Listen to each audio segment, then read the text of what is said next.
वल्लभाचार्य महाराज, कपिलामाई, काहीतरी भयंकर घडलंय. अरे काय झालं बोलशील? आणि एवढं धापाटाकत का आलाय?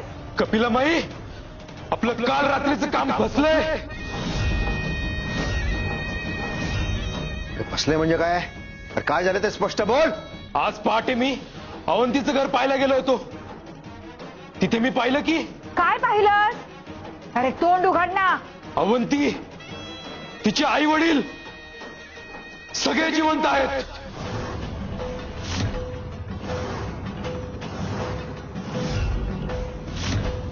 अरे कसं शक्य आहे? हा, डोकं ठिकाणावर आहे का तुझं? अरे त्यांचं घर जळताना मी आणि वल्लभाचार्य आम्ही दोघांनी पाहिलं होतं. मग ते तिघं जिवंत कसे राहतील? हो हो कपिलामाई, मी देखील रात्री पाहिलं. खात्री केली होती की ती तिघे घरातच आहेत.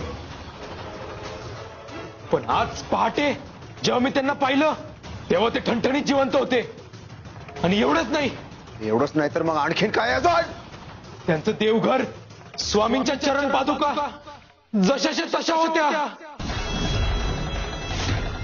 असं वाटत होतं त्याच्यावर आगीचा काही परिणामच झाला नाही. हे कसं शक्य आहे?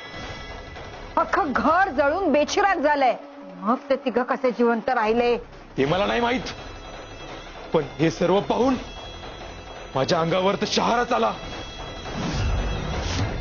असं वाटत होतं जणू एखादी अदृश्य शक्ती त्यांचं संरक्षण करत होती. हे कसं शक्य आहे? मला हे काही साधं प्रकरण दिसत नाहीये. हे साधं प्रकरण नाहीये.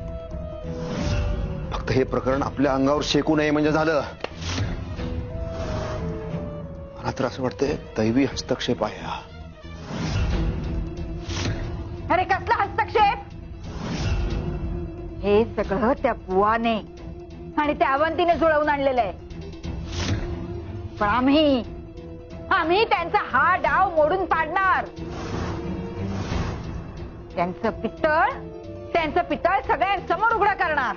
हो पण कसं? कपिलामाई, ते घर जळताना आपण प्रत्यक्ष पाहिले डोळ्यांनी आणि ते तिघही जिवंत आहेत.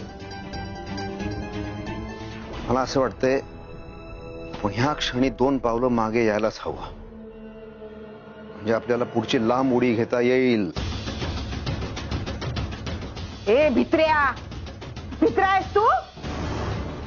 हा वल्लभाचार्य, भित्र्या आहेस तू? पण ही कपिलामाई भित्री नाहीये.